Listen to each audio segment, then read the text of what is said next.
विधानसभा चुनाव के लिए विभिन्न राजनीतिक दलों द्वारा टिकटों के वितरण के बाद जहां टिकट मिलने से नाराज लोग पार्टी की मुखालफत कर रहे हैं, वहीं जिनकी टिकटें अभी पेंडिंग हैं, उन्हें भी टिकट कटने का डर सता रहा है, जिसके चलते पार्टी हाईकमान पर दबाव बनाने के लिए ये टिकटार्थी अपने कार्यकर्ताओं को लामबंद कर दिल्ली कूच करने का प्लान बना रहे हैं। भिवानी जिला के भवानीखेड़ा विधानसभा क्षेत्र से पूर्व सीपीएस और 3 बार के विधायक रामकिशन फौजी की टिकट फंसने से चर्चाओं के बीच आज उनके निवास पर उनके बेटे और युवा कांग्रेस के जिला अध्यक्ष विकास कुमार ने उनके कार्यकर्ताओं संग पंचायत का आयोजन कर 8 सितंबर को दिल्ली कूच करने की चेतावनी दी है। कल हमारे हजारों की संख्या में सभी साथियों ने निर्णय लिया है, प्रत्येक गांव से हजारों की संख्या में जो है साथी जाएंगे और इसीलिए जाएंगे, हमें पूर्ण विश्वास है, केंद्र के नेतृत्व पे भी विश्वास है, महेंद्र सिंह हुड्डा, दीपेंद्र हुड्डा जी और सभी प्रदेश के नेताओं पे विश्वास है कि रामकिशन फौजी जी को अब की बार जो है कांग्रेस पार्टी से मौका मिलेगा और उसी की मजबूती के लिए हम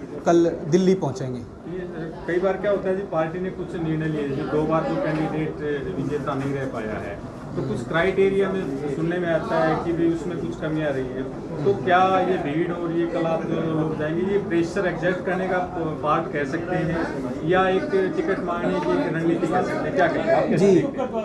कल जो है हमारे जाने का उद्देश्य यही है, क्योंकि टिकट का वितरण कल या परसों में जो सूचना मिली हो जाएगा और हमें पूर्ण विश्वास है कि हमें टिकट जो है मिलेगी और हम चुनाव लड़ेंगे, उसी की मजबूती के लिए हमारे साथी जा रहे हैं। और जो सुनने वाली बात, जैसे आपने कहा कि 2 बार की या 3 बार की, तो 2 बार अगर हमने तीसरी बार अपनी जीत दर्ज करने के बाद चौथी बार जब हमने चुनाव लड़ा तो चौथी बार भी हमारा जो वोट परसेंट है वो घटा नहीं, जो है चौथी बार हमने 35,000 वोट और जब 5वीं बार का जो चुनाव लड़ा उसमें भी कम मार्जिन रहा और 43,000 वोट प्राप्त किए। और जब हमारे कार्यकर्ताओं की मेहनत की बदौलत जब अब ये लोकसभा का चुनाव आया था, लोकसभा का जो चुनाव आया था, गठबंधन के जो प्रत्याशी हैं जयप्रकाश जी ने जो है सभी कार्यकर्ताओं की मेहनत की बदौलत, पूर्व सीपीएस रामकिशन फौजी जी और सभी साथियों की मेहनत की बदौलत यहाँ जीत भी दर्ज की। ये सुनने में आ रहा है कि सोनिया गांधी, राहुल गांधी जी और इनके कैबिनेट, मतलब इनके साथ रहने वाले नरवाल साहब को टिकट की कहने की बात आती है, तो